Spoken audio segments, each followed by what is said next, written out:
கிறிஸ்துவுக்குள் பிரியமானவர்களே, என் அன்பு சகோதர சகோதரிகளே, ஆண்டவர் நாமத்திற்கு சோத்திரம். தினம் ஒரு ஜப வழியாக பேசிக்கொண்டிருப்பது உங்கள் அன்பு சகோதரன் பிரபு.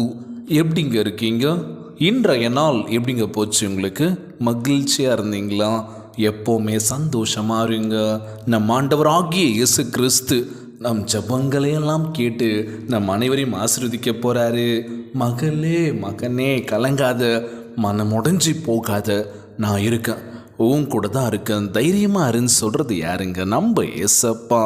ஆம் என் அன்பு சகோதர சகோதரிகளே, நம்ம வாழ்க்கையில் முடிஞ்சு போனதை பற்றி நம்ம யோசிக்கக்கூடாது. பழையன கழிதல் புதியன புகுத்தல் அப்படின்னு சொல்லுவாங்கள்ல, கேள்விப்பட்டிருப்பீங்கன்னு நினைக்கிறேன். இன்றைக்கி போகி. அம்மாவை என்ன பிரதர் போகிலாம் சொல்கிறீங்கன்னு கேட்கலாங்க. இது பொதுவான ஒரு விஷயந்தான். இது போகி அப்படின்ற போது நம்ம வீட்டில் இருக்க பழைய பொருட்கள்லாம் எரிப்பாங்க, பார்த்துருக்கீங்களா? நீங்களும் எரிச்சிருக்கலாம். ஸோ எரிக்கின்ற பொழுது நம்ம உள்ளத்தில் இருக்க ஒரு சில விஷயங்களெல்லாம் எரிச்சிங்களா? எல்லாத்தையும் எடுத்து போட்டிங்களா? இல்லை பிரதர், இது நம்ம பண்ண மாட்டோமே பிரதர், இது அவங்க தானே பண்ணுவாங்க அப்படின்னு. இல்லை, இது பொதுவான ஒரு நிலை அப்படின்னு சொல்லுவாங்க. என்னென்னா, நம்மளுக்குள்ளே இருக்கிற தப்பான விஷயங்கள், தப்பான சிந்தனைகள், தப்பான ஒரு விஷயங்கள் ஓடிக்கிட்டே இருக்கும்ல, அதையெல்லாம் தீயிட்டு கொளுத்தி நம்ம புதுப்பிக்கணும் அப்படின்னு சொல்லுவாங்களாம்.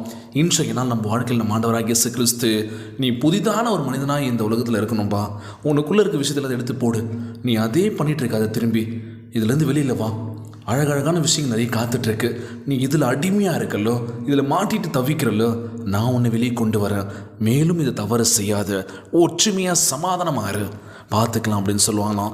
இன்றைய தினம் முடிஞ்சது இல்லைல்ல, நாளை தினமும் தொடங்கும், நாளை மறுநாளும் தொடங்கும்ல. ஸோ ஒவ்வொரு தினமும் நம்ம கடந்து போகும்போது வாழ்க்கையில் ஏதோ ஒரு விஷயம் நம்ம கற்றுக்குறோம்ல, ஏதோ ஒரு விஷயம் நம்மளுக்குள்ளே பார்க்குறோம்ல. நான் இப்படி பட்டவனா, நான் இப்படி பட்டவளா நான் இல்லையே, தெரிலையே, சந்தர்ப்ப சூழல் என்ன பண்ணுறதுன்னு தெரில பிரதர், இப்படி எங்களை தள்ளிடிச்சான்னு ஒன்றும் புரியல, என் வாழ்க்கை எதை நோக்கி பயணிக்க போதுனே தெரியல, குழப்பமான சூழ்நிலை. அது மட்டும் இல்லாமல் உங்கள் அனைவருக்கும் அட்வான்ஸாக தை பிறந்தால் வழி பிறக்கும் அப்படின்னு சொல்லுவாங்க.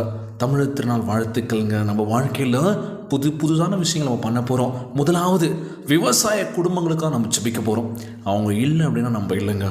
ஸோ பூமிக்கும் நம்ம சூரியனுக்கும் ஒரு வணக்கத்தை சொல்லணும். ஸோ நிலத்தை பார்த்திங்கன்னா உழுந்து நமக்காக இந்த நெல் பயிரெலாம் பார்த்திங்கன்னா விளைவிக்கிறது யார்? விவசாயிங்க. ஸோ அது மட்டும் முக்கியமாக இல்லை, சூரிய வெளிச்சம் கண்டிப்பாக வேணும். ஸோ சூரியனுக்கும் நம்ம வணக்கம் சொல்லணும். ஸோ இந்த மாதிரியான விஷயங்கள் பண்ணுவாங்கள்ல. ஸோ நம்மளும் ஒவ்வொரு நாளும் ஒவ்வொரு விஷயத்தை நம்ம பண்ணும்போது நம்ம தமிழர் திருநாளை நம்ம சந்தோஷமாக கொண்டாட போகிற குடும்பங்களோட ஒற்றுமையாக நன்றி செலுத்திட்டு நீங்களும் பாரம்பரிய உடையில் பொங்கல்லாம் வச்சு செலிப்ரேட் பண்ணலாம்ல. ஸோ உங்கள் அனைவருக்கும் இனிய தமிழ் திருநாள் வாழ்த்துக்கள், பொங்கல் வாழ்த்துக்கள். அது மட்டும் இல்லாமல் ஒவ்வொரு குடும்ப உறவுகளுக்காக நம்ம ஜெபிக்க போகிறோம். முக்கியமாக விவசாயம் பண்ணுற ஒவ்வொரு சகோதர சகோதரிகளுக்காக நம்ம ஜெபிக்க போகிறோம். விவசாய நிலங்கள்லாம் ஒவ்வொன்று பயிரிட்டு நல்ல ஒரு விளைச்சலை கொடுக்கணும், இன்னும் அவங்க ஒவ்வொன்று இருக்கணும்னு சொல்லி ஜெபிக்க போகிறோம்ல. அவங்கள பார்த்துக்கோங்கப்பா, நோய் நொடி இல்லாத ஒரு வாழ்க்கை கொடுங்கன்னு சொல்லி ஜெபிக்கலாம். அது மட்டும் இல்லாமல் ஆண்டவர் தாமே உங்களையும் உங்கள் பிள்ளைகளையும் உங்கள் வீட்டாரையும் ஆசீர்வதிக்க தயாராக இருக்கின்றார், பெருக பண்ண போகின்றார். கலங்காதீங்க, சந்தோஷமாக இருங்க, ஒற்றுமையாக இருங்க, விட்டு கொடுத்து போயிடுங்க. வாழ்க்கையில் எதுவுமே இல்லைங்க. வைராக்கியமாக இருந்து என்ன பண்ண போகிறோம்? பேசவே கூடாதுப்பா, மூஞ்சிலே மொழிக்கூடாதுப்பா அப்படின்னு சொல்லி ஒதுங்கி வாழ்ந்ததெல்லாம் போதுங்க. மன்னிப்போம், மறப்போம், ஏற்றுக்கோங்க, அவ்வளோதான் இல்லை. ஆனால் இன்றைக்கி நிறைய பேர் தான் பண்ணிகிட்ருக்கோம்ல, மூஞ்சி கொடுத்து பேசுறது கிடையாது, எதுக்கு இதெல்லாம் அப்படின்னு சொல்லி உள்ளுக்குள்ளே நம்ம திட்டிகிட்டு இருக்கோம்ல. வேணாம். அதனால் என்ன பண்ண போகிறீங்க? சந்தோஷமாக நம்ம வாழ்க்கையில் ஒவ்வொரு விஷயம் நம்ம கடந்து போகிறோம். ஆண்டவரே, என் வாழ்க்கையில் ஒரு சில விஷயங்களை மாற்றுங்கப்பா, நல்ல சிந்தனை கொடுங்க, கோபத்துலேருந்து வெளியே வரணும், எல்லார் இடத்துலையும் நான் அன்பாக பேசணும், அன்பாக இருக்கணும், கீழ்ப்படுத்தலும் நான் நடக்கணும், பொருளாதாரத்தில் உயர்த்துங்க, நோய் நொடி இல்லாத ஒரு வாழ்க்கையை கொடுங்கப்பா. ஒவ்வொரு விவசாயிகளை ஆசீர்வதிங்க, விவசாய நலங்களை ஆசீர்வதிங்க, நல்ல ஒரு விளைச்சலை கொடுங்கன்னு சொல்லி கேட்க போகிறோம். எல்லோரையும் பார்த்துக்கோங்கப்பா, யாருக்கும் இந்த கஷ்டங்கள் துன்பங்களை கொடுத்துறாதீங்கப்பா. எல்லாரும் உழைச்சி வாழ்க்கையில் மேலும் வளரணும். ஆண்டவரே, உண்மைக்கு உழைப்பு கண்டிப்பாக இருக்குது. உண்மையாக உழைச்சா பேர் இல்லைன்னு சொல்லி நம்ம என்ன பண்ணுறோம்? புலம்புறோம்ல. அது இல்லைங்க. உண்மையாக இருந்தால் நமக்கு ஒரு அங்கீகாரம் கண்டிப்பாக இருக்குது. தப்பான வழியில் போகலாம், தப்பான விஷயத்தை கற்றுக்கலாம், இப்படி போனால் ஈஸியாக சம்பாதிக்கலாம் மட்டும் நினைக்காதீங்க. அது முற்றிலும் வீணாக போயிடும். நமக்கு மட்டும் இல்லை, சுற்றி உள்ள எல்லாருக்குமே ஒரு மாதிரி ஆகிடும், ஐயோ என்னடா இது அப்படின்னு சொல்லி. ஸோ நம்ம ஆண்டவராகிய இயேசு கிறிஸ்து நம்ம வாழ்க்கையை மென்மையாக்க போகின்றார். சோர்ந்து போகாதீங்க, உற்சாகமாக இருங்க, ஜெபியுங்கள். தினந்தோறும் ஆண்டவரத்தில் கேளுங்க, பேசுங்க, மனம் விட்டு பேசுங்க. கண்டிப்பாக கொடுப்பாருங்க.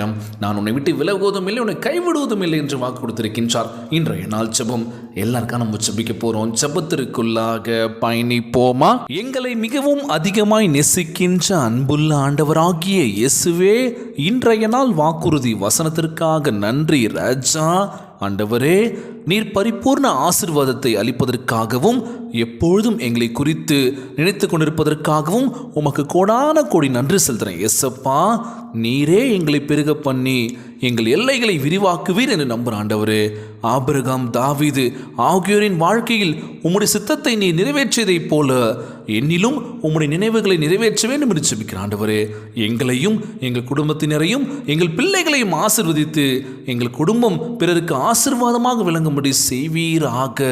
உம்முடைய வார்த்தை எங்கள் உள்ளத்திலும் வீட்டிலும் இருந்து எங்களை வழிநடத்துவதாக ராஜா.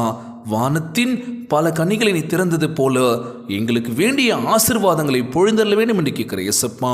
உம்முடைய நினைவுகளை நாங்கள் காண இயலாவிட்டாலும் அவற்றை நம்புவதற்கு எங்களுக்கு உதவி செய்வீராக. எங்கள் வாழ்வில் உம்முடைய அதிசயங்களை விளங்க பண்ணி எங்கள் மூலம் உம்முடைய ராஜ்யம் கட்டி எழுப்ப வேண்டும் என்று ஜெபிக்கிற இயேசப்பா. உம்முடைய நாமத்திற்கு மகிமை உண்டாக வேண்டும் என்று இயேசுவின் நாமத்தினாலே இந்த ஜெபத்தை ஏறெடுக்கின்ற ஆண்டவரே. உலகில் வாழ்கின்ற ஒவ்வொரு மக்களுக்காக ஜெபிக்கிற இயேசப்பா. இந்த ஜெபத்தை கேட்டுக்கொண்டிருக்கின்ற என் அன்பு சகோதர சகோதரிகள், என் அன்பான உறவுகள் எல்லோரையும் பார்த்துக்கோங்க ஆண்டவரே. முக்கியமாக ஒவ்வொரு விவசாயிக்கு குடும்பங்களை ஆசீர்வதிங்க.